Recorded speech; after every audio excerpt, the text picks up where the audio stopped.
All right, there's All Point Sports Live, May 3rd, 2023. I'm waiting for Doc to join us. This is Bobby Blackjack, your co-host. We have two great comedians joining us today. We have up to my right, this way, Chris Monty. Below me, the great Fred Rubino, the king of Brooklyn. Chris, Below me, the king of Long Island. As Chris mentioned, we believe Doc's on the writer's strike, so he may not join us today. But we're here. We're gonna get those guys on soon. Stephen J is also trying to get in. I had a little flood in my basement, so that's why we switched little platforms, figures. But here we are. We're live, guys. What's going on? I got an issue, Bobby, because I know you're the host and you're the producer and you're the director and you're everything. We just showed All Point Sports intro, which I like. There wasn't one New York Jet. It was Giants, Pittsburgh Steelers, Green Bay Packers. You can't get one Jet. All right, I gotta fix that. That's an old one. I gotta fix that. You Joe Namath? Nothing. I'll get you a Namath. The Sack Exchange, the New York Sack Exchange. Joe Klecko, Hall of Famer Joe Klecko. Can you do that for me? All right, we got it. We got it. Omnia. So we got three Italians on the show. How's the Italian soccer team doing? Anybody anybody check up on them yet? No, I like sexual sports. We're Americans, so we don't watch soccer until it's the World Cup, and then we pretend that we watch it. Yeah, it's here in a couple of years. So as you know, folks, whether you're watching us live or watch it after the fact, we know that Chris Monty is a Mets fan and Fred is a Yankee fan. So we're already working on something where during the summer when I'm at Villa Roma full time for 10 weeks and Doc's there, of course, and hopefully Steven after he graduates. We're gonna do something with the, we're gonna do something when the Mets Yankee series comes around. We'll do a preview and break ball. Let's hope by the time that series comes around, the Mets and Yankees are relevant. Because right now, the Yankees won. I don't know if they played tonight, but I know they won. They won yesterday. But they've been having a rough start. Everybody's hurt. The Mets have been playing like crap. So by the time, a buddy of mine just texted me yesterday and said, "Hey, what are you doing June 27th? It's a Tuesday night." He said, "I know you're a comic, but maybe Tuesday night you're off." I said, "I'm off June 27th. As of right now, I don't have anything June 27th. Because you want to come, I got great seats at Citi Field for the Mets and the Brewers. We got, behind home plate. We got our own lounge with food." And I said, "Great." I said, "But can I tell you a week before?" He goes, "Why?" I go, "Because there could be 25 games under 500, and I don't want to go waste my Tuesday at the game." Yeah. The way they're playing right now, they're not going to be relevant in June. That's crazy. Yeah, both teams are playing pretty bad right now, which is surprising. But as I mentioned before, Chris, the Mets will take the brunt of that because your owner wants to obviously buy the World Series, and all the expectations are super high. Don't give me that attitude because the Yankees have, in the years past, the Yankees always bought big players and bought the best that was on the market. So the Mets finally got an owner that's willing to spend money. But problem is the team is old and half the team is injured, and they're not playing well right now. They're playing the worst team right now tonight, one of the worst teams in baseball, Detroit, and they got swept in a doubleheader. So it's pathetic. The Mets always have a record too of starting off bad. Hopefully they can win some games in the next. They got like a 10-game stretch here where they should win some games. But you start off 0-2 versus some bad teams. It's not a good sign. The Yankees have proven that you cannot buy a World Series. You could put everybody you want on a team if they stay healthy, if the pitchers don't pull a shoulder out. There's so many tangibles in this game that you can never do it. You get the best players and you hope for the best. That's it. There's no way you can. And what a thing to say about the Mets. They've had a fucking 20 years of not spending a dime. Everybody was like, when is this guy going to die? And they finally get someone to spend money, and right away, they're trying to buy a World Series. I know, right? We can't get a break, Freddie. It's ridiculous. And on top of that, like right now, it's like we're buying old guys. We got Verlander, we got Scherzer. They're at the end of their careers. and it's not working out. Verlander hasn't pitched yet. He's going to pitch tomorrow. And now the pressure's on him because a 3-game series against Detroit, you already lost the first 2 games. You're supposed to sweep this series. Now Verlander's got to save face and come in his first game back and try to win a game. So it's very frustrating right now. I think. Absolutely. So Doc has joined us. As you can tell, the left side of the screen are horse racing fans. The right side of the screen, me and Fred are just guys who watch. Oh no, I'm a horse fan myself. Okay. Have you seen the women he's dated? I'm just kidding. Yeah. Have you seen my prom pictures? How you doing, Doc? Very, very well. How are you? I'm good. We're all good. We're waiting for you. Had a little trouble signing in? Just a little. I had to go to an optional camera. Well, you got the equipment. I like your jacket. Hey, thank you so much. It's seersucker. Seersucker. Yeah. This is my. Same to you. Who's got the dog barking in the back? That's me. That's you. Manny, come here, Manny. The guy with the farm has What is the that? dog It sounds barking. like one of those toy dogs. Yeah, it is. It's a schnoodle. It sounds like what my German wife family eats for dinner. We will have the schnoodle with the noodle. Try the schnoodle. It's the best in the city.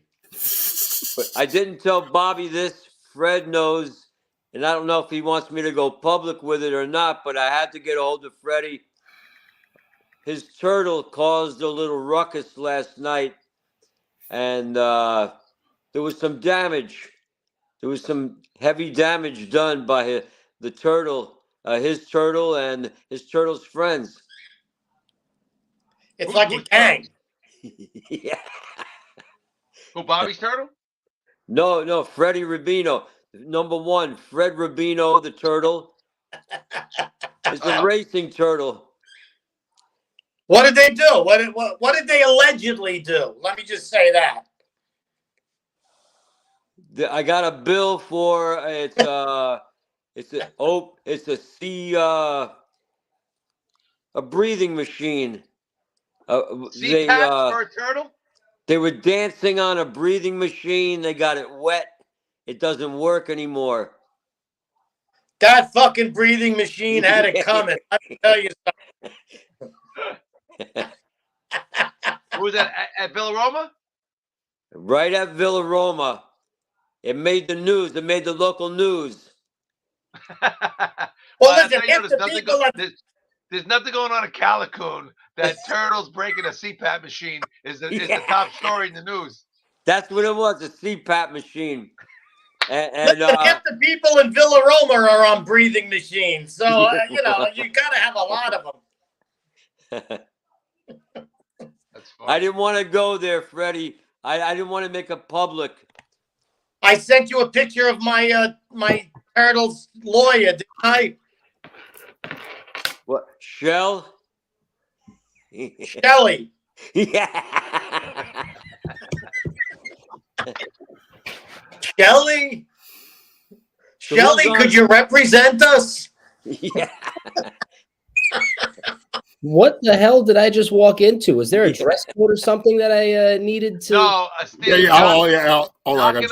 Doc and I are dressed for this Saturday is the Kentucky Derby.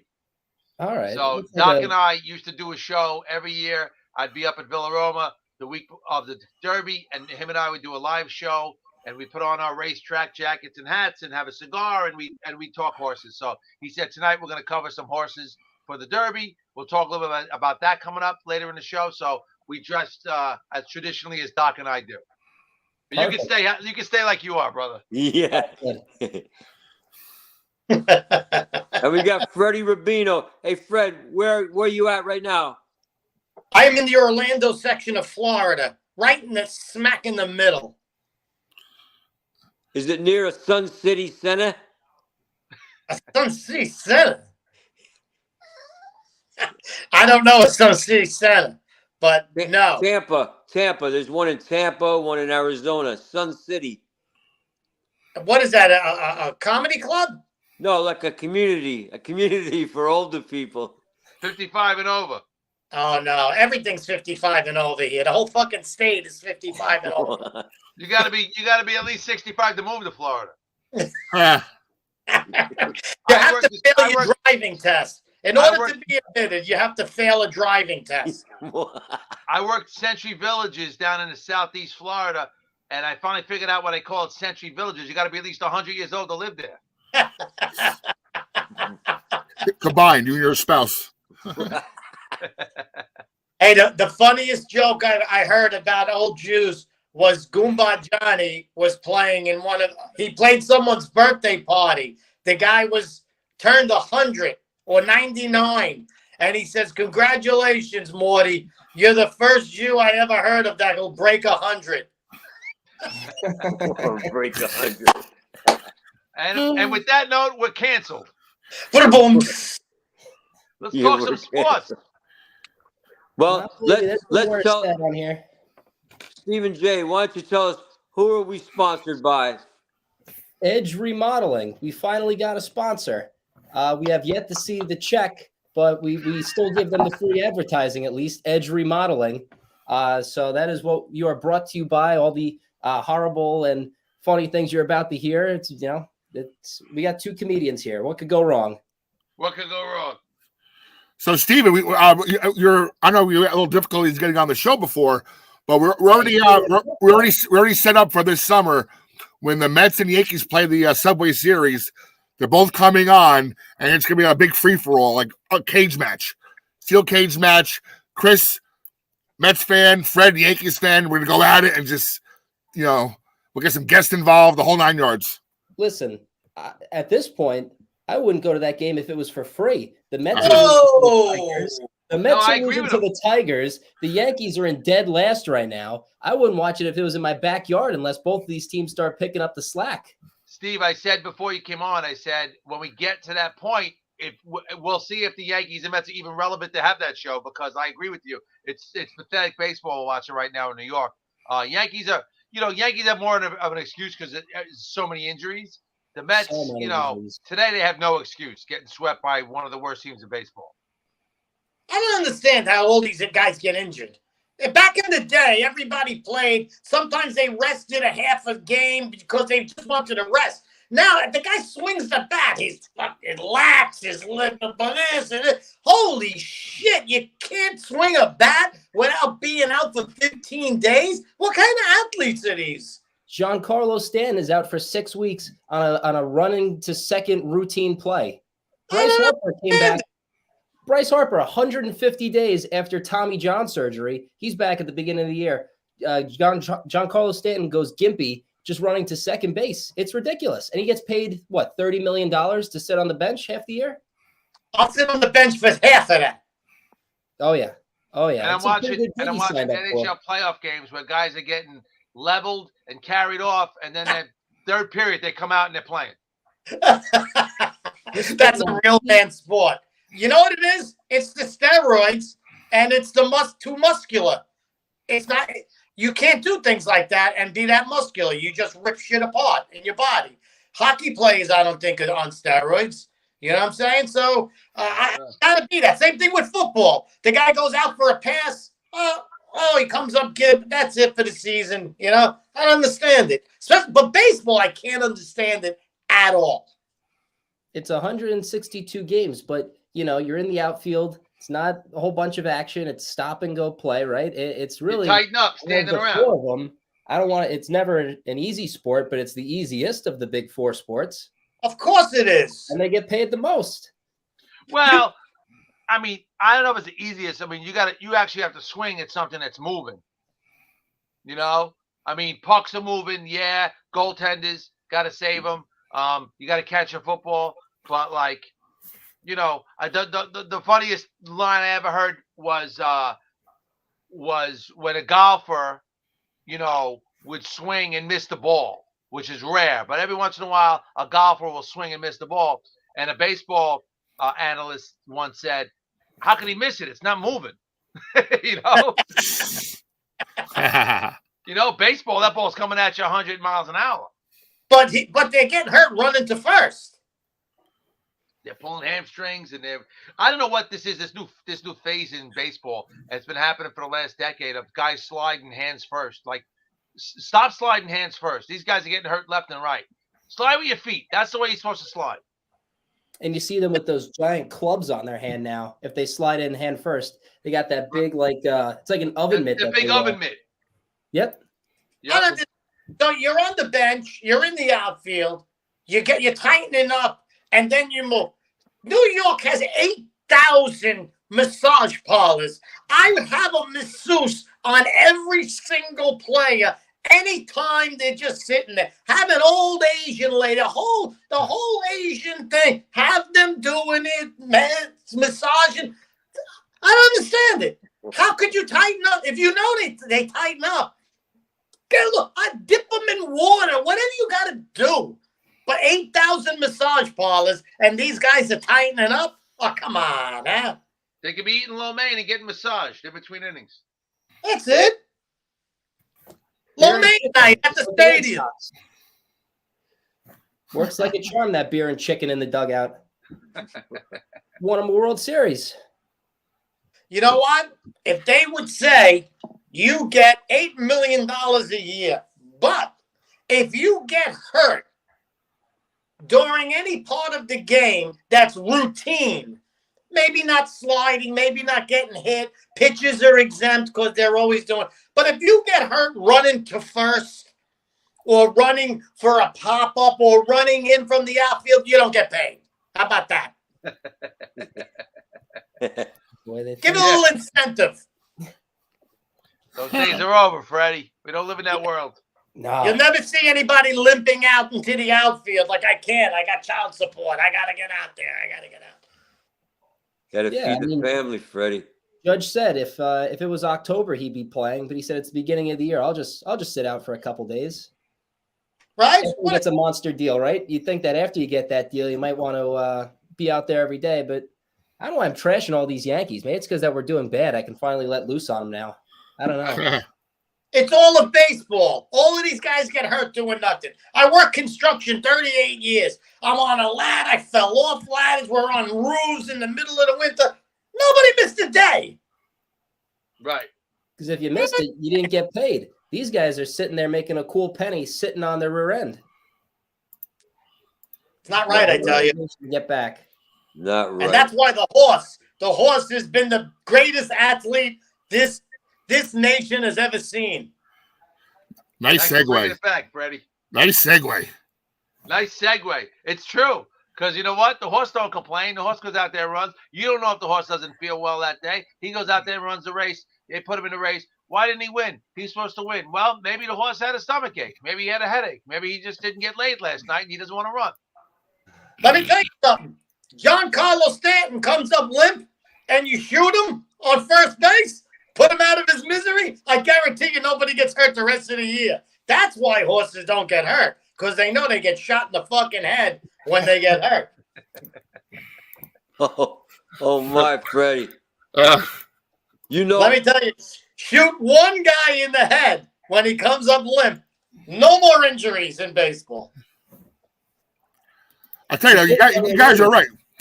You guys are right. What sports figure has the greatest life after winning something than a Derby winning or Triple Crown winning horse? They retire. They go out to pasture. They have sex all the time. They make siblings. You know, who has it better than a horse when they win something big? Stars. They're like rap stars. They live Only better one- than we do. Let me tell you something, only Freddie. one- You don't realize these stakes winning horses, they live better than we do. No, only Absolutely. one person lived better than a horse. Only one. R. Billy Kelly. Buckner. Billy Buckner.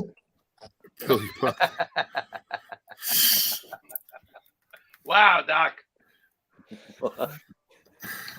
But these horses deserve it.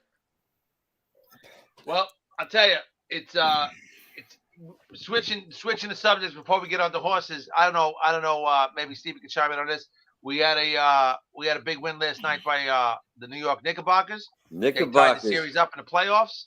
So a little excited about that, but a little concerned still because with Butler out of the game for Miami, Nick still had to work hard to get that win last night, and he's probably coming back Saturday because he's got a 5-day rest now, and they're going to be in Miami.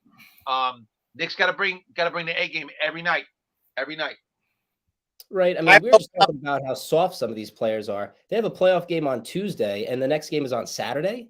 Are you kidding me? I mean, I know. What's up with the 3-4 days off? It's insane, right? This NBA schedule, I mean, they got the life. We're talking about baseball. You said, 4 days in a row for an NBA playoff game. I mean, what? Who makes the schedules on this? The playoffs are so long in the NBA. It's like 3 months. When I was a kid, because you're a young man in college. When I was a kid, there was hockey, baseball, World Series. When it was NBA playoffs, football's week to week. But when there was a series like baseball or NBA or hockey, you played back-to-back nights. Then you had 1 day off for the travel. Then you went to the other city and played the other 2 games back-to-back. You didn't play one game, day off, one game. You played back-to-back. Now everything, World Series playoffs, the MLB playoffs, the NBA playoffs, and the hockey playoffs. This in-between break, these days off. So to have 3 days off after game 2, that's just insane. Better than a horse. Yeah, I mean horses. Well, nowadays good horses don't race like they used to race. Even that's changed, Doc. The athlete has changed in every aspect, from human to horse racing, because the Kentucky Derby is on Saturday. This is a very wide open race. But these horses going into this race, they're 3-year-old horses, for the audience listening and maybe some of the guys on the panel here that don't follow it as closely as Doc and I do. You only get to race in the Kentucky Derby once in your life if you're good enough. It's a race for 3-year-olds. You have to be born at the right time to be eligible. And that doesn't just make you eligible because you're 3 years old. You have to have a certain amount of earnings to be eligible. So you're taking the best crop of the 3-year-old horses around the world, and you're taking only 20 of them and putting them against each other in the Kentucky Derby. But these horses coming into Kentucky Derby now in the 2000s, 2010 and on, even just the 2000s, even the last 23 years, some of these horses have 4 races under their belt. Only 4 lifetime races they've had, and this is their 5th race of their life is the Kentucky Derby.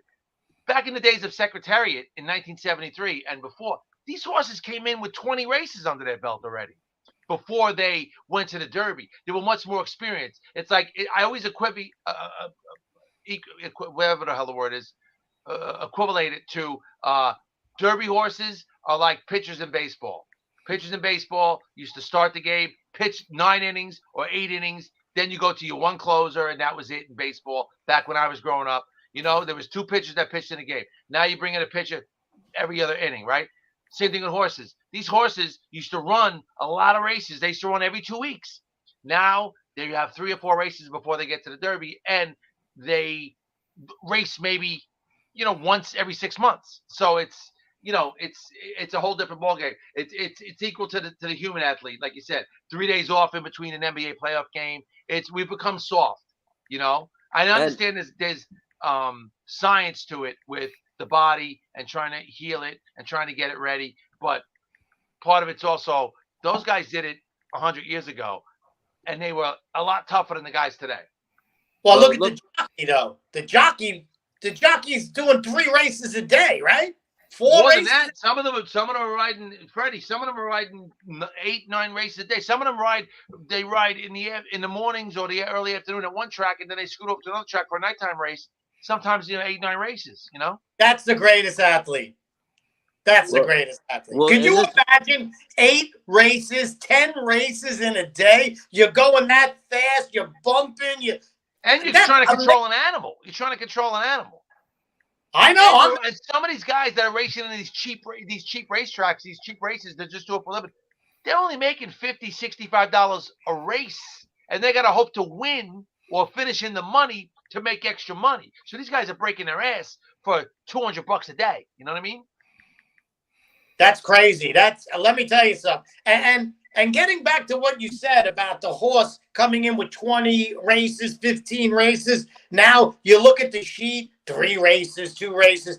It was easy. It was kind of easier to handicap when you could see 15 races behind them to now to see 3 races.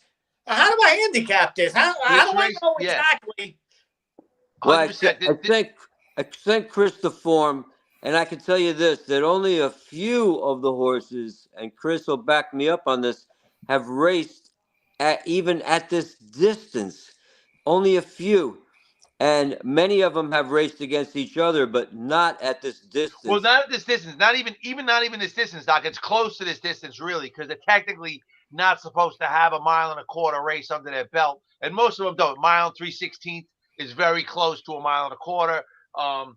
But there's 20 horses in this race, and this is the most wide open. I mean, this is a very tough race. To put it this way, just close your eyes and put your hand on a number, and you have a shot at picking the winner of the Sears Derby, because you got 20 horses. You don't know what the weather's going to be like. Right now it says 54% chance of rain mid to late afternoon, which could change the track conditions, make it wet. There's 10 horses in this race out of the 20 that have won on a wet racetrack. So there's 10 horses you can't eliminate because they've run in the mud. And then there's like 5 or 6 that never ran on a wet track. That doesn't mean they can't. They might be able to. You just haven't done it yet. So it makes it even harder, right, Doc? That's right. And you have to go to trainers. So with all that in mind, you have to go to who's the best trainers. So who's getting that horse ready for this race? It's all a game up until this point, even with those few races. So I say, but I mean, like when I look at it, and it's like, out of the 20 entries, you got Brad Cox, one of the top trainers in the country. He's got 4 horses in this race. Cox got what? 4 horses. I don't trust that. You know that they're going to, 2 of them or 3 of them are going to work. Maybe, this is the way they sometimes do it, to try and set up his best horse. Not necessarily. I'll tell you why. Not in this race, Freddie. I'll tell you why. This is $1 million purse. You got to pay big money to get into this race. This is the greatest. This is the Super Bowl of horse racing. This is the Oscars of horse racing. This is the biggest race to win that you can ever notch on your belt to win this race in America. I think even though he's training, I'm sorry, Doc. Even though he's training, he's got 4 horses, and Todd Pletcher's got 3 horses. There's all different owners on these horses. Every owner wants to win. What about Bob Baffert, Chris? And well, Baffert's got the horse, but he's actually not allowed to be there still, right? Because of the suspension. He's got his assistant trainer, and he's always got a shot. Who's Baffert's horse? All right, we got Forte, who's going to be the lukewarm favorite. That's Fletcher's horse. Yeah. Oh, that's Pletcher. Oh, so I'm talking about Todd Pletcher. I'm talking about and that's who I like, Chris. I mean, I don't want to give it away right away, but Too late. Forte, and let's talk about Forte, the favorite. He's the favorite. Okay, let's talk about him. Let's talk about he's what you call a true workhorse. He's not a front runner. He comes off the pace. And every time you thought he wasn't going to get it done, he got it done. And this horse is the favorite to win. He's going to be, I believe, lukewarm day of, because it's going to be wide open depending on the weather. 3-1. I don't see him moving off those odds. I think he'll stay around 3-1, Doc. And I like a 3-1. If I'm going Forte, if you're not Italian, that means strong. So he's a strong horse. They wouldn't name him Forte if he wasn't strong, right, Freddie? Well, I don't know about that. Maybe he smells strong. Now here's the thing. I like Pletcher's. The second favorite in this race is Pletcher's other horse, Tapit Trice. Okay. Now I like this horse better than I like Forte, because I think Forte might have had a little bit taken out of him out of that last race he won. It was a lot. It was a lot of effort he had to put in. And Tapit Trice is a horse that can come from the clouds, come from nowhere. And there you go. Like a freight train. And also, like Forte, he's experienced on a wet track. So if we get rain late in the afternoon, we ain't got to worry about those 2 horses. They can handle the off track. That's one of the horses that I like. But another horse that I like, and he's very versatile, and he's run crazy, and he's a price, is the Japanese horse. And there's 2 Japanese horses in this race, but number 17, Derma Sodagake, or whatever, however you say that name, he's 10-1, And this horse is run on grass. He's run on wet. He's run on dry. He's run at a mile 3/16 to 1, which is close to the distance we're running in. And he's run, you know, in Japan and in Europe. And as long as he traveled well and it didn't take a lot out of him, I really like my long shot pick will be the 17. You can't count on these Asian horses because a lot of times they're running because people want to eat them. You know what I'm saying? I was waiting for it. If they're just running at a sport, they're like, no one's trying to eat me. Let me take it easy. You gotta Problem stay is, after the horse wins, 20 minutes later, you want him to run again. Yeah. It's a wagyu. No, but listen. I like Practical Move. You like Practical Move? I like Practical Move. He's won the most money out of all the horses. Practical Move. Yep. Just looking at him. Vasquez 10 to 1. It's another horse that I have down in my must use. Freddie, I like this horse, Practical Move. He's got some guts. He's got good speed rating. Him and Forte, I believe, have the 2 best speed ratings over the last few races. So I'm putting them in the in my exacta. Practical Move, Forte. The best buyer numbers, and I don't know, Doc, if you're one of those guys that like even looks into the buyer numbers and you follow them. I followed them. It's an old school way of handicapping that goes back to like the 80s when the buyer numbers came out and they made that stat. That's like the speed rating, like Freddie was talking about. The Forte has the highest at 100. He's run 100, but Angel of Empire has run a 99. With Flavian Pratt, he's 8 to 1. He's, I think, the third choice in this race. Another Pratt Practical Move is 102. I don't know if he's 102. One of them in the race is 105. I think Forte's the highest, depending on what you look at. I'm going according to the daily racing form. So yeah, those are the Italian numbers, Freddie. Those are the Italian numbers. The racing form has got him at 100. Angel of Empire's got a 99. Skinner, the 9 horse, who's 20 to 1, has run a 99. We got Tapper Trice, my horse, is running 99, and the 6 horse King Barnes, with Jose Ortiz, who's a very another Pletcher horse, by the way. He's got 4 horses in this race, Pletcher. So if you play trainers, I mean, if it's up to me and I'm playing trainers, I'm playing Cox, Pletcher, and Asmussen.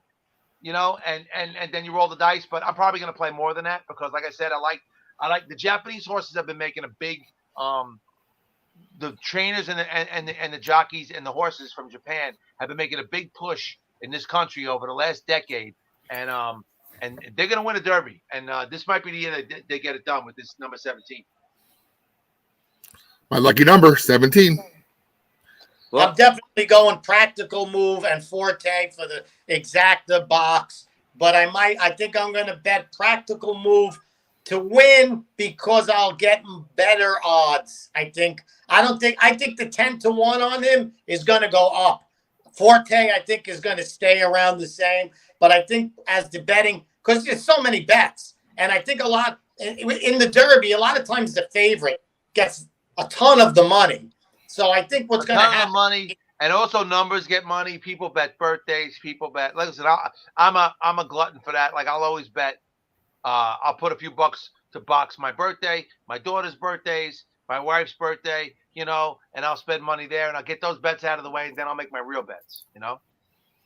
But the bulk of the money is on the chalk, as they say, and then after that, I think, especially in the Derby, you see prices go crazy. You know, every once in a while, the Derby, you'll see somebody hit a price that you scratch your head and say, 100 years, I would have never picked that horse. Well, we had last year, right, Doc, with Rich Strike. What was, you know, what was that horse? 50 to 1? I forget his odds, but 50 to 1. Yeah. So, I mean, that's why this race more so is open to any horse winning this race, really. But you know, again, it's gambling. So you know. Now, from what you said before, I think Practical Move has more races under his belt and more wins. I think. I haven't looked at the sheet for 2 days. I will look it up. If you guys talk about something I else, think I'll look at Practical Move has more wins, which means, let's say everybody's got 3 or 4 races. If he has 8 races and he has 5 or 6 wins, to me, that's more impressive than the 3 wins out of 5 or the 2 wins out of 4. That just means you're a consistent horse. And I think when he sees the speed in this race, he steps up. I think that's his race. That's the problem is because of the distance, everybody tends to go with the closers. Doc and I, he likes Forte, I like Tappet. These horses come from behind and it can win. And the Derby tends not to be that way. The Derby, 9 out of 10 times, the Derby tends to be the top 6 horses stay there, and the closers don't close in the Derby. Yeah. You also have to run around. It's 20 horses, and they're not. None of these horses have raced in a race with 20 horses. Yeah, and also coming from behind in a race where you have maybe not the best of the best is easier than coming from behind with the world-class speed. All right, I have it in front of me now. Let me just look it up. Practical Move has 7 races. He's won 4 out of 7. He has 1 place in 2 shows. So he's how much money? How much money has he made? 2 million? No. 884,200. Oh, okay, I got that wrong. But yeah, that's a pretty impressive record for lightly raced horses, Yes. To me, that makes a lot of difference. Well, I will just run through. Chris, the Tappett's going to be coming from the inside, and I think that he has a better chance coming from the 6 hole on the inside than Forte has coming. I think Forte is going to come up short, and I think Tappet Trice is going to win the race. I also like King's Barn to come off the pace. I don't think Forte has. I think that the race is a little too short for Forte. So that's my thoughts on the race. I'm going to go with King's Barn. I'm going to go with the Pletcher horses in the race. And maybe I take your advice and throw in the Japanese horse from maybe a little superfecta. Oh, yeah. Oh, another horse that's pretty well raced is Two Phils, the horse Two Phils. Ravelli's horse. He's 12-1 morning line, but he's won four times out of eight races. He's run 101 buyer. He's right there with Forte. But that being said, his last race was a grade 3. That's where he ran the 101, and that's just like a cut below what he's going to be facing. Right. This Saturday. So that's like big numbers. difference. Numbers can be stats like Steven knows. We talk stats. Stats can be misleading. What horses won the most money? Do you have that on your paper? Yeah, I'm just going through my phone. I love betting horses. 883,000. I'm just trying to think above that. Everybody else so far is 884 is Practical Move. Your horse is won 884. 327, 32. Angel of Empires won over $1 million. And he's one of the choices. I think there was a $2 million horse. I don't know why I remember. Maybe it was a different. Probably thinking about Forte. It could be Forte that has that much money. I'm just trying to go through it quickly. I'm a big fan of betting the horse that's won the most so far. It's Forte. It's Forte, Freddie. Forte's won $2.4 million. Forte's the winner of the race. Forte's the winner. But that doesn't, like I said, that doesn't mean really anything. So what me and Steve want to know, guys, which of these horses are mutters? My Japanese horses won over $1 million. So 10 of them are mutters. Yeah, but that's Bobby. yen. That's $1 million yen. Which one are mutters? 10 of the 20 are Bobby? mutters, and 6 haven't been tested in the mud. Which one are mutters? Right, supposed to be raining out Saturday. The horses that have won, Bobby, over. I have it written right down here. I made a note of all the horses that have won on a wet track. Number 3, Two Fills. Number 4, Confidence Game. Number 5, Tap It Trice. Number 6, King's Barnes. There you go. Number 13, Sun Thunder, who's a 50-1 shot, is 1 on the wet track. Number 14, Angel of Empire, has 1 on the wet track. Forte, the favorite, has 1 on the wet track. Number 16, Raise Cane. And we have 2 more. We have 3 more, I'm sorry. The Japanese horse, number 17, Dermasotogake, has 1 on a wet track. And you have Rocket Ken, number 18, and the also eligible who just got in, the number 20, another Japanese horse, Conteneur, has 1 on a wet track, and he's 50. That's your winner. Look what last year, Chris. What happened? The also eligible got in. Winner. That was Rich Strike. That's right. I still going to take the 17 over the 20 because the 20 is a real long shot. The 17 has 1.1 million in earnings, like you said, in yen. Oh, okay. Yen. That's a lot of rice. It's a lot of rice. No, it's Tap It Trice, Weiss. Tap It Rice. Yeah. So that's up big. So Doc, your pick for the Derby is you going with the chalk? Or you going with the favorite? No, I go with Tap It Trice, Forte, King's Barn. Freddie, your practical. I'm gonna go with Forte because of the 2 million now. Oh, you're changing. Yeah, Forte, practical move, and I'll throw in whatever Doc just said that he liked. That's my trifecta. All right, I'm going with Tap It Trice. I'm using the number 17. Dermasotogake as my long shot horse, and then I'm actually gonna use Practical Move because Practical Move is a relation of Practical Joke, and as a comedian, how can you not use a horse that's sired by Practical Joke? So Practical Move and Forte are the lock exacta. I'm not gonna agree with him, but I guarantee it. And Bobby and Steve, not Steve. I'm assuming non-horse guy, right? No. But Steve knows the buyer numbers, right? What are the buyer's numbers? Yeah. Steve, take everything you own and sell it. Take all the money you can get your hands on and bet Forte. I'm in college. I'd spend enough money already at this hellhole. I don't need any more betting on a horse I know is going to lose. Yeah, your whole life. Bet the house. Steve, take $6, put $2 across the board on the Japanese horse, and you'll make yourself lunch money for the rest of the week. They massage the horse. Yeah, my horse gets a massage in lo mein. Yeah. I'm sorry. My horse gets a massage and sushi. It's a Japanese horse, not a Chinese horse.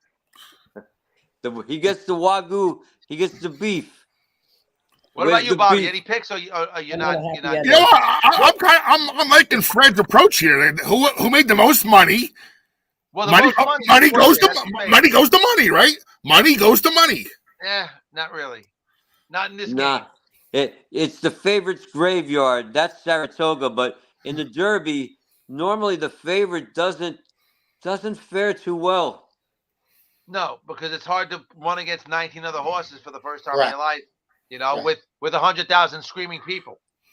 That's why when Practical Move wins, the exactor is going to be so much more money.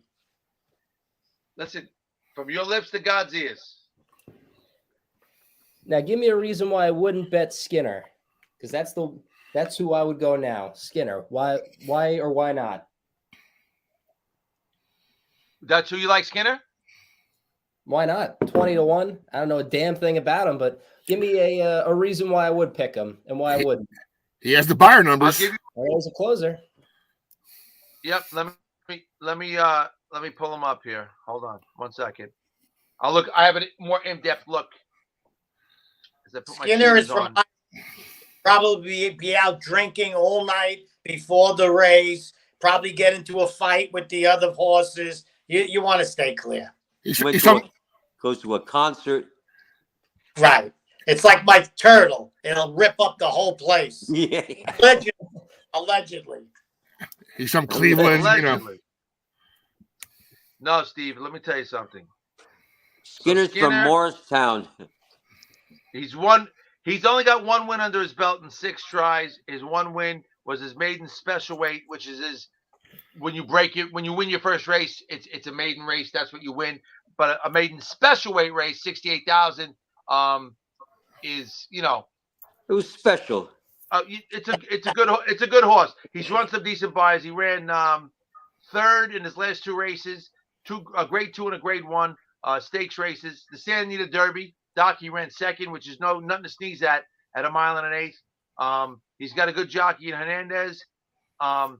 There's no reason, Steve, why you shouldn't put a few bucks on the horse. There's no reason because, like I said before, this is the most wide open Derby.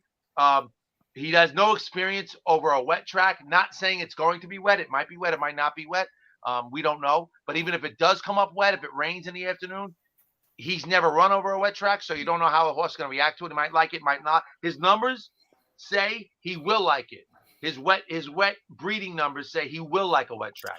I think it's going to be a beautiful day. That's like betting Bitcoin. Come on, Chris Monty.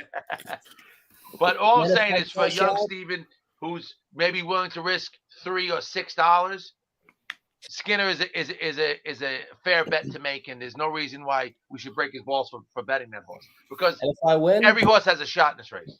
I'm gonna be buying a lot of drinks for every girl in Oswego on Saturday. If I win, that's right. You'll be the king of the bar in Oswego on Saturday night. Yep. No matter how ugly they are. Fred Rubino, you got to tell him. You got to tell Stephen J. Sometimes it's not the numbers or the stats; it's the name. When you look at the name, something inside you says, "Yes, that's it." Forte. Yeah. Well, Doc, wasn't it in the summer when you saw a horse that had the name Joy in it? And, yeah. And you said you didn't know who the jockey was, who the horse was, and you still ended up winning. You said, "Oh, it had Joy in there. I had to bet it," and then you hit for it. Yo, any Joy horse. Joys have made me. There's quite a few Joy horses. My firstborn daughter is Olivia Rose, and she was born in 2019, and in the summer of 2019, of August of 2019, Todd Pletcher had a horse called Lucky Olivia Rose. Wow. Now wait, he gets rid of the horse. He don't race the horse. Some trainer takes the horse in a claiming race and brings him to Philadelphia, the Parks racetrack in Philadelphia. That summer, the horse ran 2 races and lost. And that summer, I see him running in August in Philadelphia. And I said, I'm going to bet the horse tomorrow. So I get up.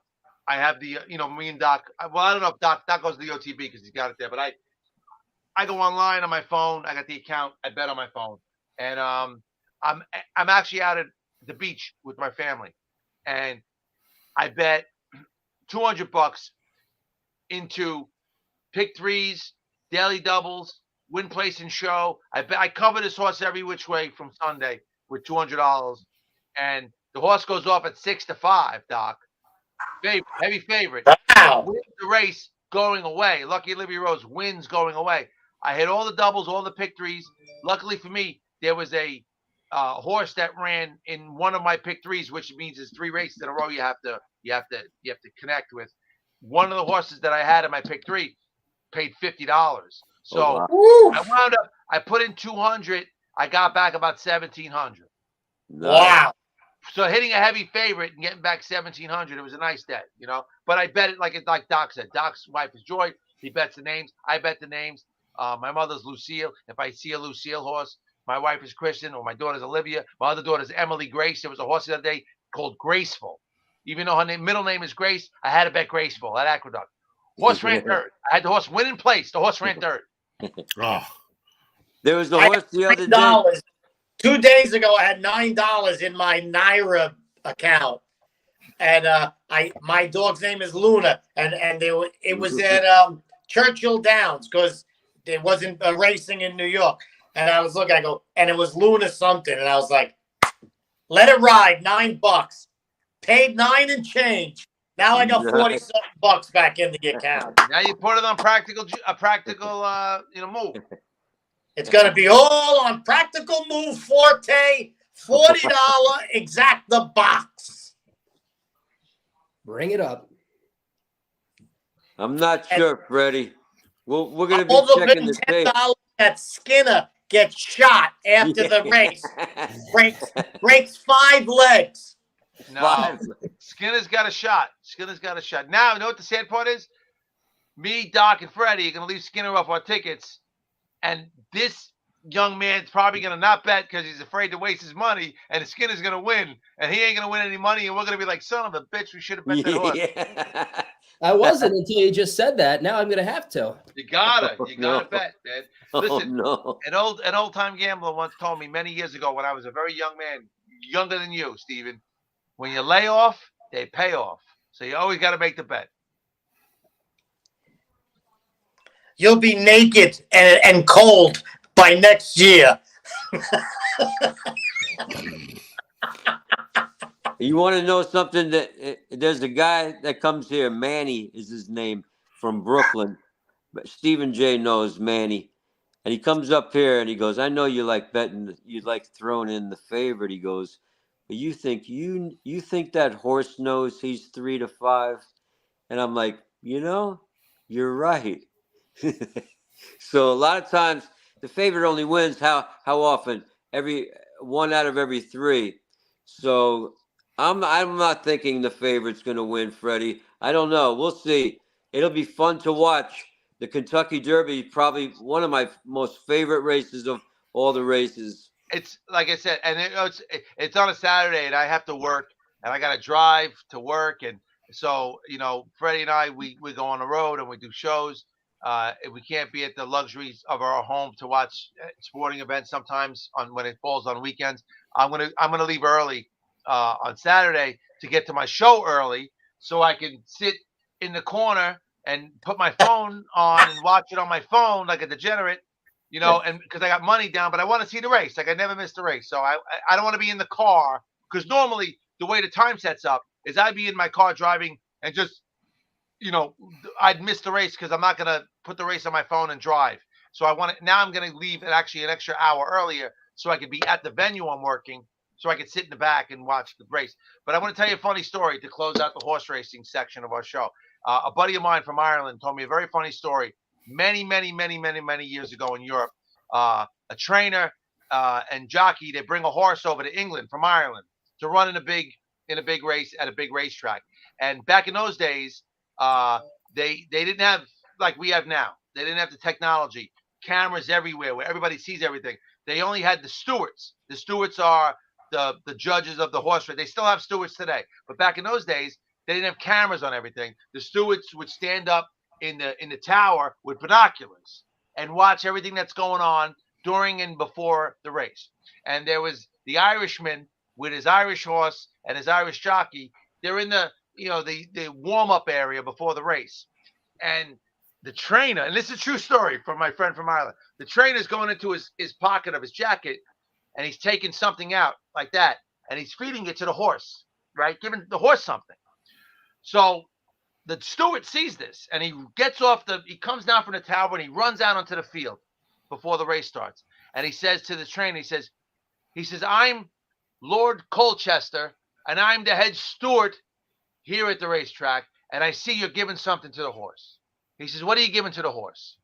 And he says, well, I'm giving the horse some sugar cubes because my horse gets nervous and he likes sugar and sugar calms him down, And the trainer and the steward says, you can't give the horse anything. He says, I'm the head steward.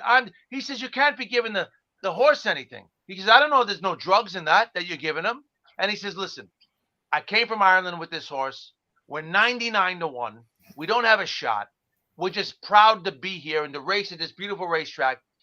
My horse gets nervous around big crowds. I'm just giving him sugar cubes. And he says, well, you can't do that. And so the trainer says, look, they're just sugar cubes. And he puts a couple of them in his mouth and he eats them. And he says to the steward, have a couple. And the steward, he takes them, he eats them.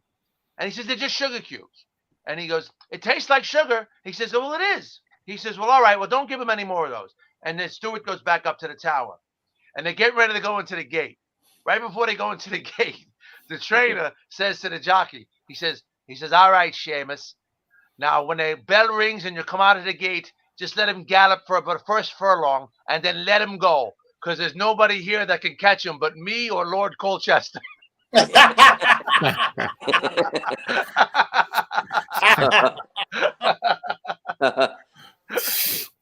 True story. Those are the days, though. You can't get away with that now. You know, like now, cameras are in every barn. Bob Baffert's suspended from these races because of drugging horses. Let me tell you, 2 years ago, on my way to a show in Florida, I have the double with Baffin. That was the one that he got suspended for, and I got it on my radio on my phone, and I go, fuck this. I pull over on the highway and I'm listening. I'm like 10 minutes from the show and I'm listening and I hit the double. I hit the exacta. It was the most I think I ever won. I won like $2,400, $2,500 on the exacta. I was pumped. I was like, yeah. I get to the show. The guy's like, hey, how you doing, Freddie? Listen, we're going to go on in 10 minutes. I go, who gives a shit? I just won $2,400. The guy's like, no, really, we got this. I go, I don't care. Let's I had just the do same this. experience when they disqualified Maximum Security for winning the Derby. I had the runner-up box with everybody behind him, and I hit Freddie. I get to there's an inquiry, there's a steward's inquiry. I'm in my hotel room. The show's 10 minutes down the road, and it was taking so long. I said, shit, I got 10 minutes. The show's starting in 10 minutes. I'm closing it, but I got to get there. So I go, and I don't know what's going on. When I get there, I go on my phone. I just won $3,000 because they scratched the one horse, and that made me hit the exacta with the one shot, and I won $3,000. And the guy goes, yeah, same thing. This guy's gonna do this. This guy's gonna do that. And I'm like, I had the same feeling. Like, I don't give a shit. I got $3,000 in my account right now. TCU, baby. The power of the horses. That's right. I'll be right back. Yeah. After these messages, program I'm going to check out in a minute. Let's welcome back Bobby and Steve because they haven't talked in the last half hour. We've been talking horses, these poor guys. Chris, I got to ask you something because when this came through, I couldn't help but think of you. What are your thoughts on Bill Belichick giving the big ol' FU to the Jets and trading when he traded the pick and let the Steelers grab our offensive lineman? Yep.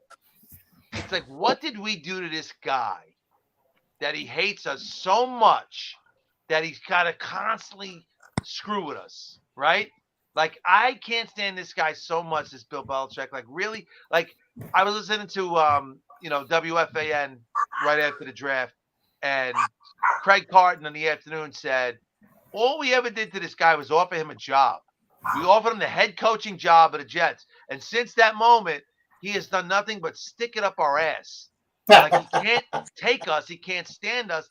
He's got to still make maneuvers because he knew that we're getting Aaron Rodgers and we have a good team now. And it galls him that the Jets are going to be better than him this year, that he's got to do everything in his power to just mess with us.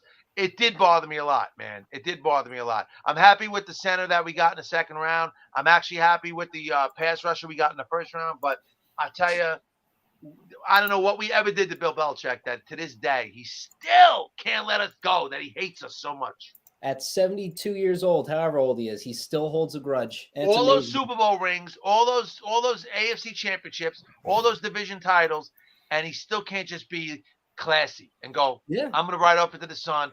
But no, to the day he dies, he's going to try and screw the Jets. You know what? That's one of the greatest things about football, that they hate each other even into retirement. Like, you'll even see, like, the NFL talking, and you'll see, like, guys like in Dallas talking about Philly with such disgust. And it's like, you haven't been on the field in 8 years, yet there's still this disgust. That's why it's such a great game, because that hatred is there. You know, I love that hatred. That's what I used to love about Mike Tyson. Mike Tyson, you put money on Tyson. It's not like, well, I'm going to try my best. It's like, I'm going to eat your children. I'm going to get you, I'll kill you, I'll bite your face. That's what I want to bet on. Not some wishy-washy. What, like your horse, I Freddie? love that about Belichick. I love that about all the NFL guys who hate the other guys, even into retirement, even to the grave. And that was I Fred understand it. Rubino, who's broadcasting live from either a porta potty or a closet. I don't know where the hell he is right now. I'm in a little hallway in my bedroom. I know you're putting your hand like you're going to grab for toilet paper. What the hell's going on? Yeah, it looks like you're.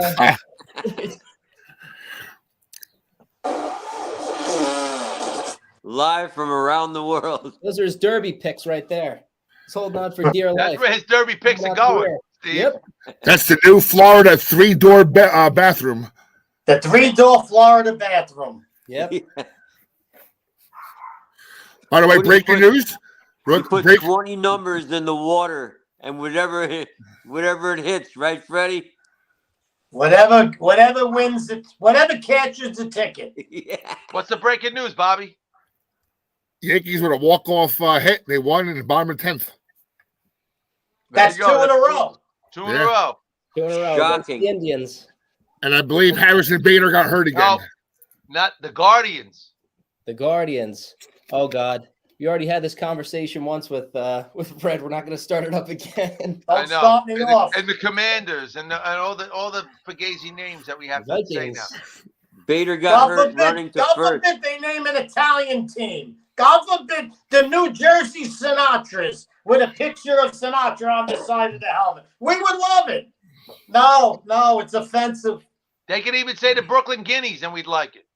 That's it. The Washington Wops. Anything. They have that already. They have that. Is that a soccer team?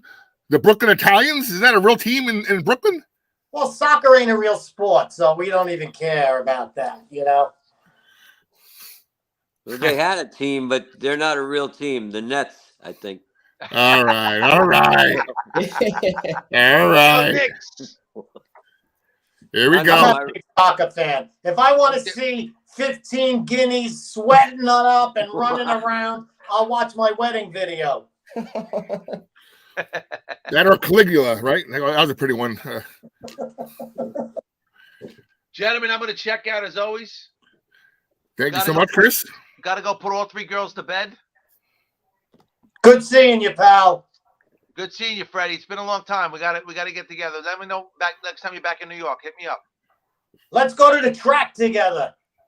Yes, we will go to the track together. We'll bring. Hey, let's we'll bring do young that. An Steven. All Point Sports track affair. And I'll follow with a camera. I'll just follow you guys with a camera the whole time. We'll just. Yeah, that'll be a hell of a video. Doc, when is Villa Roma getting the OTB back again? Is it coming soon? It is. It's back. It's back.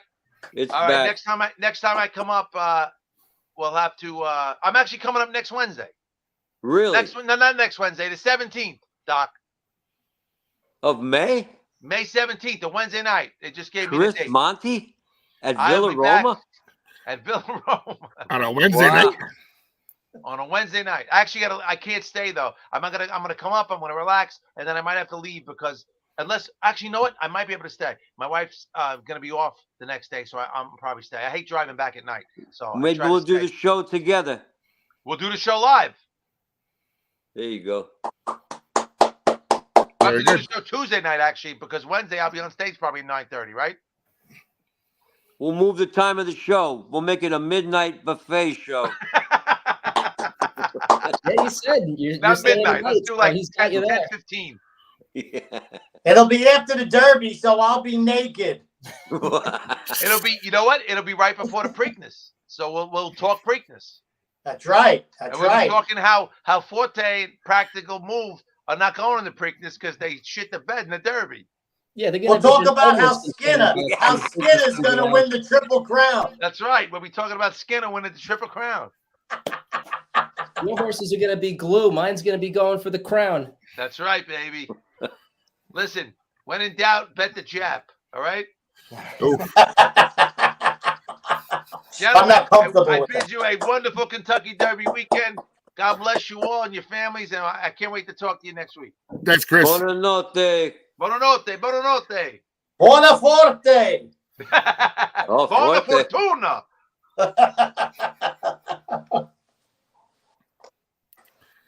Good news with the Yankees. Very good news. Finally, some good news.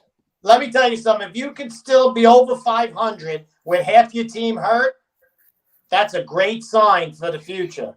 I'd love to say that they can get it all out of the way now, but just knowing this team and the roster that's constructed, nothing would surprise me.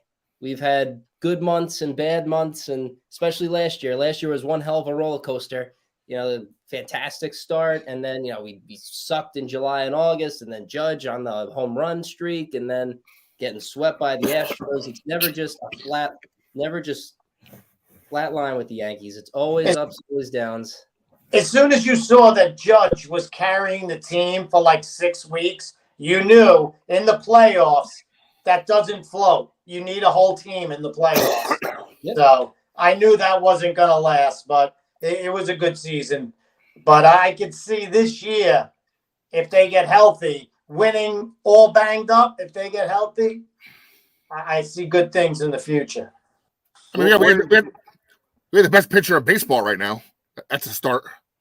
Cole. It's an automatic win when he starts. That seems like the only time out of the rotation where we win. It's when Cole starts. And where does Judge compare to last year's stats right now?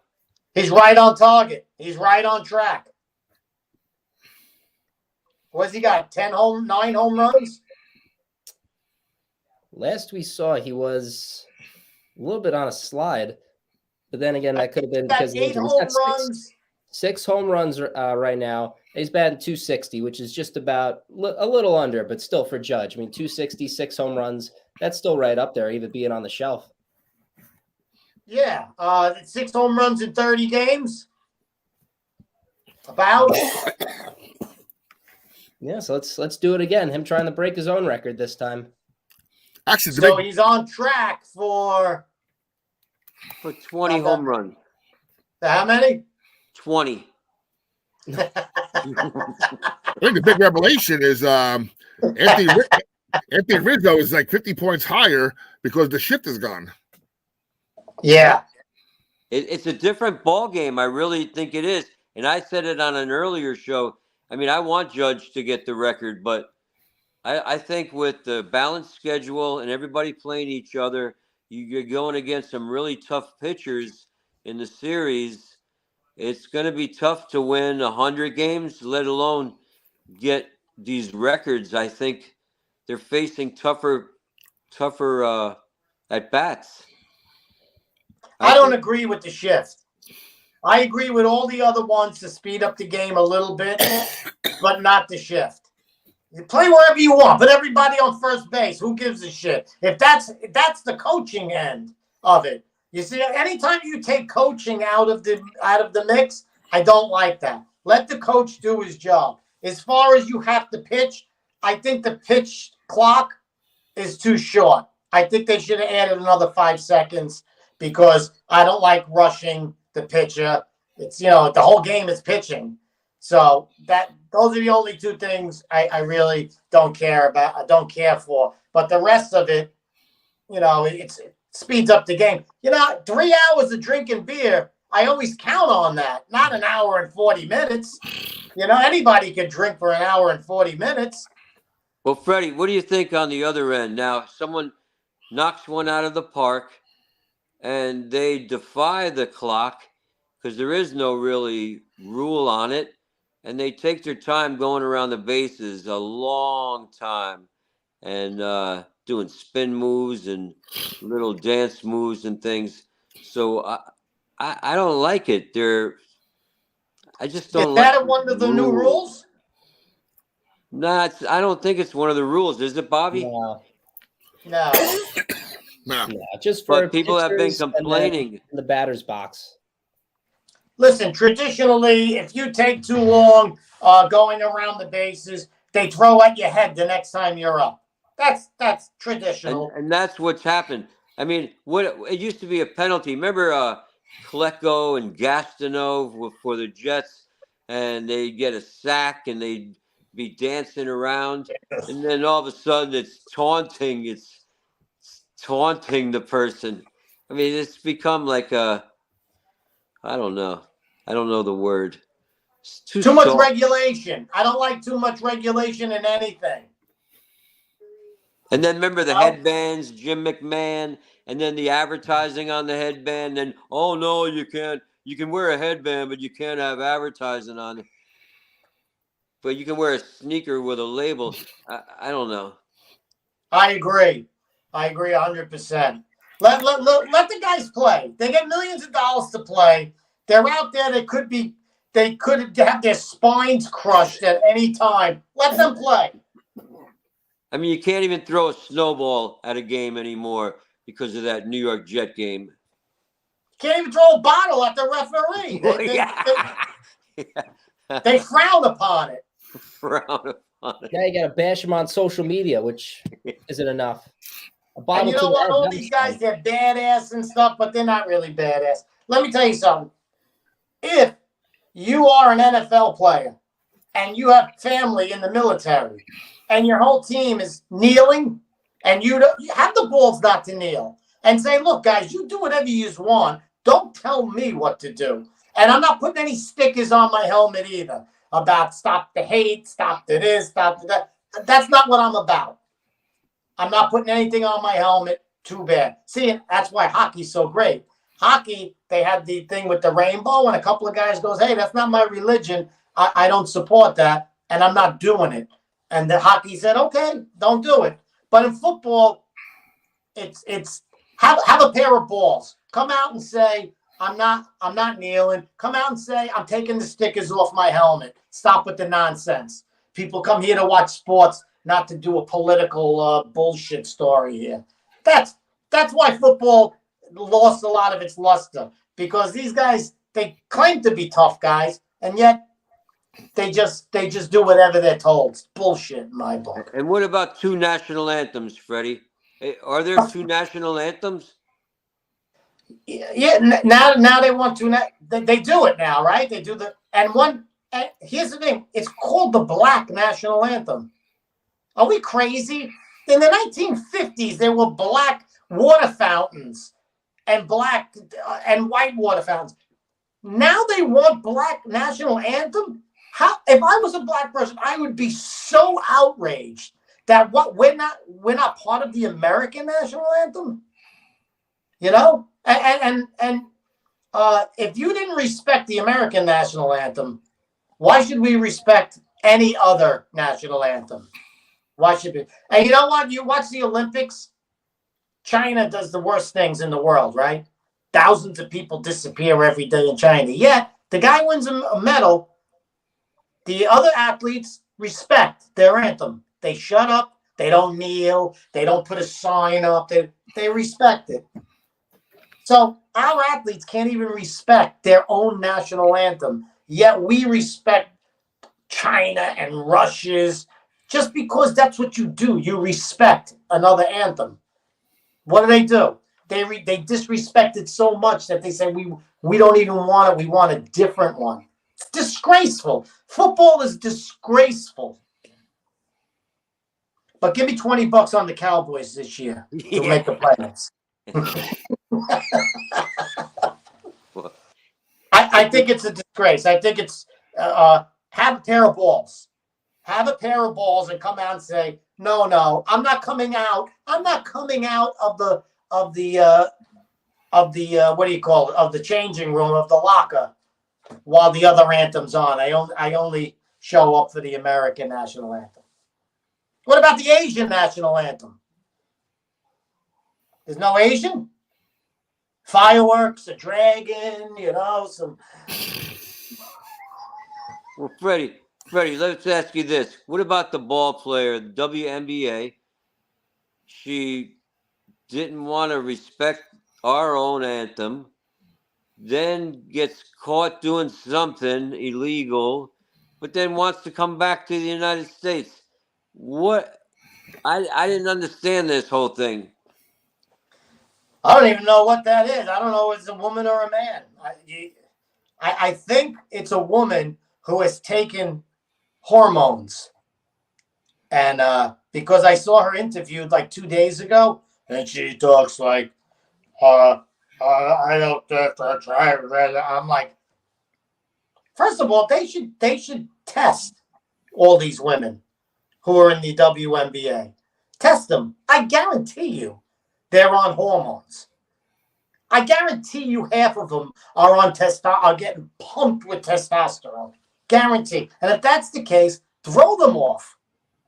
Throw them off. There's plenty of other players that refuse to do that are wildly talented. Just physically, you can't compete with someone shooting up. Just like they do in baseball. If they're juicing, give them the test and you're out. That is rampant in the WNBA. Nobody wants to see it. And she's a disgrace. Let me tell you what they don't tell you. She went to Russia 7, 8, 10 times before that. She was always back and forth from Russia. She knew the rules. She knew you can't bring drugs in. She didn't give a shit. She's like, I'll do it anyway. And she got caught. No sympathy for you. During a war too. What's that? During the war too. I mean the whole Russia-Ukraine thing, you know. So Russia needed a little edge there, I guess. Disgrace. And we gave up somebody. It was an exchange. So it was some bad guy. Yeah, I think he's called the Merchant of Death. He is one of the most dangerous people on the face of the earth. Next to Rubino at Churchill Downs. That guy should have never left our prison system. Never. He should have been waterboarded and tortured till he told us everything he could possibly tell us. And then he should have been forced. Then they should have cut his balls off and made him play in the WNBA in her place.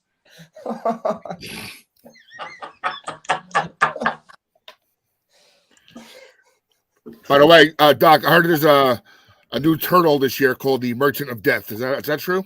The Merchant of Death. Better not fuck with my turtle. That could be the same one, right? In fact, the Merchant of Death and Fred Rubino, the one turtle, these two turtles got together the other night, Bobby. Allegedly. Allegedly, they picked up a CPAC machine, slammed it on another turtle's back.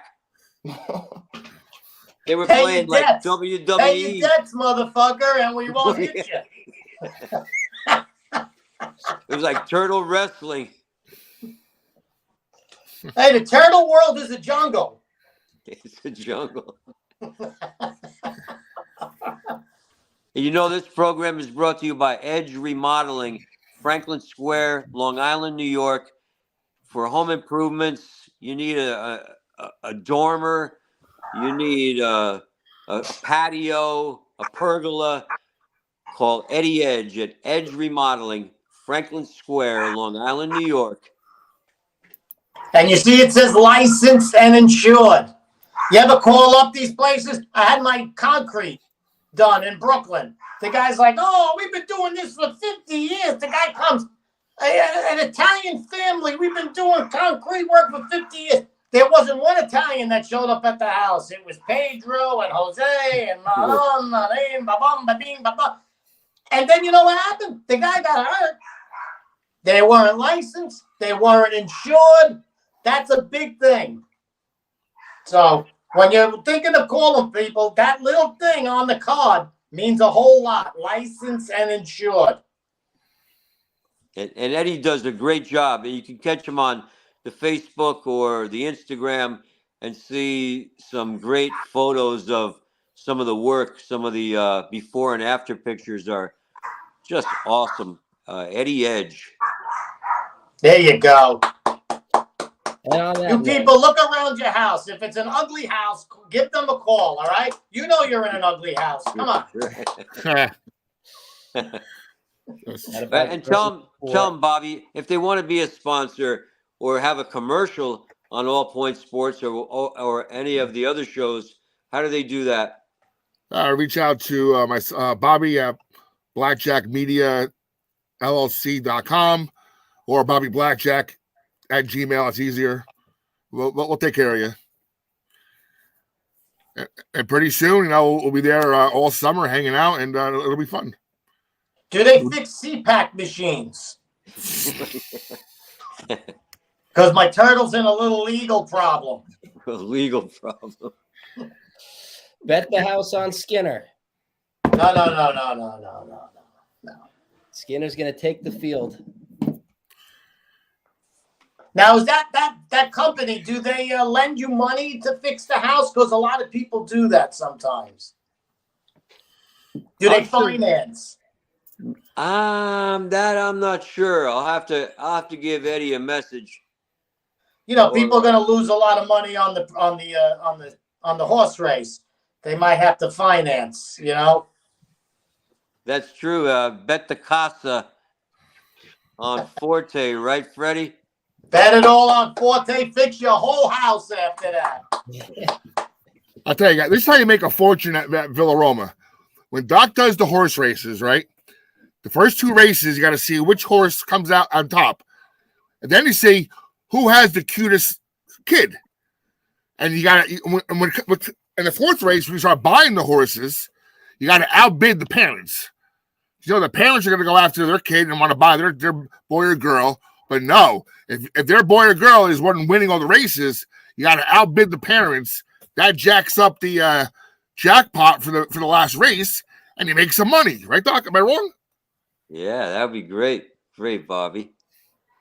Stephen J, are you with me? Now, me and Stephen J have another thing. We bet against the Matt Holliday horse every time. That's a given. That's a given. Got to bet against Matt Holliday. The CPAP machine has Matt Holliday has the I Heart Matt Holliday's horse's name on it. Matt's going to get a CPAP machine broken over his head. Bosh is in. Freddie the Turtle is on the job, baby. Allegedly. Now, is there a big Kentucky Derby party at Villa Roma? We'll be putting it on the big screen, as well as I'll have it right on the activity sheet where if a person doesn't know how to make a bet on the Derby, I'll make the bet. I mean, of course, they'll give me the money, and I'll make the bet for them. And but you should have a whole thing with bonnets and mid-juleps and stuff. Never see it again. We're going to have drink specials. We'll also have a wonderful Derby hat contest, Derby hat bingo. Nice. Bobby Blackjack will have the Derby party, the after Derby party. Nice. That's a nice day. It's a special day, the Derby day. And this is the rare Derby after Cinco de Mayo. So that's even more of a party. It's a Derby de Mayo. Derby de Mayo. I love it, Freddie. I think I'll use that. Is there any Mexican horses in the race? There's plenty of Japanese ones. We need some Mexican horses in there now. The Mexican ones, they jumped the Rio Grande. They should probably win one race, right? There's the one horse from Frackville, Pennsylvania, home of Roman's Restaurant. I'm kidding. But if you're in Frackville, go to Roman's Restaurant. It's a family restaurant, home cooking, Romans, Frackville, Pennsylvania. Watch your mouth, Frackville. So Fred, I don't like the whole thing. I don't like the whole idea of the Japanese horse in the Derby. I think the Kentucky Derby should all be American horses. Have like a Super Bowl of race with every, you want to have another Derby? World Derby. Every country gets to put 1 or 2 horses in. So this way, there's 20 horses. There's at least 10 different countries. Then you have a world champion. Huh? Well, you do have the Breeders' Cup, which is very close to that, which horses around the world. Dubai is big into racing. And, of course, Steve Cawthon, the former American jockey, went over to England to race as well. So the Breeders' Cup is really what I've been talking about. Yeah. I'm always late. I'm like 150 years late on that idea. We're going to play the American anthem for the American horses and then the Japanese anthem for the Japanese horses. How about Jamaican? Any Jamaican horses? I think after that bobsled run, I think that might make a movie, Freddie. You don't want the Jamaican national anthem. Ever hear Jamaican music? It's always depressing, right? Now that it's legal in New York, I think that the Jamaican horse would do very well. The Jamaican horse always runs to like a pizzeria because it has the munchies. You can't keep it on the track. I don't know. Every Jamaican person I ever met is the happiest and happy-go-lucky guy you could ever met. And then the music is so depressing. It's always the kids don't have shoes. No one's eating. The military's coming after them. They live in a shack. Isn't there any uplifting Jamaican songs? Three Little Birds. What does that mean? I think Bob some Marley. of the Bob Marley songs are very uplifting. Everything is the soldiers are coming. We got nothing to eat. There's mamas in the rain and the dirt and the soldiers. They should play Mexican music. If the Mexicans, they hear that music, they're jumping fences, they're swimming rivers. That's the music. You want to get something done, Mexican music. But I digress. I say we put a period on it right there on the Mexican music, and then that's it. Yeah. It's perfect So, Freddie, way to end up the show. Yeah, Freddie, let's get it real quick, Stephen J. Let's get Freddie's prediction on New York Knickerbockers getting to the next round. I said it before, I say it again. The Knicks are done. I have no confidence in the Knicks. They shot their load. They overachieved already. Done. Stephen J. I agree. Take all the money you win on Skinner and bet it against the Knicks. I'll be betting on the Knicks and Skinner. Before you know it, make enough money where I don't know, maybe I'll be doing my own show. Bobby Blackjack, you agree? Yeah, Knicks are done. I agree. Done. Done. You Done. Well, I'll have to go against you three and say that the Knicks are going not only to the next round. I don't know if they win the NBA championship, but they go to the next round. No way. I think against Celtics. No. The Celtics will destroy them. The last I have two no times the confidence in Knicks the played the Knicks. Celtics, the Knicks won. I think the Knicks went way too far as it is. Celtics won big tonight, by the way. They blew out the Sixers. There you go. I'm a closet Celtics fan. I grew up a Knicks fan my whole life, but in the closet, one of these closets, I'm the Boston fan. All right, And real John, quick, I gotta run. Stephen J. There. Stephen J. Real quick. About? MLB. If the season all were these to end topics. today, who wins? What, the World Series? Who wins the World Series, Stephen J? Oh Lord, Pirates. Give him all on the Pirates. Pirates. Love the Pirates. I don't know. Pirates got the butt kicked by the Rays. Spanked them. Nah, we're going Pirates. Tampa Bay's a monster. Yeah. Tampa Bay Pirates. Tampa Bay's a monster. I can't see. I hope they all get hurt. Believe me, because otherwise we're all in trouble.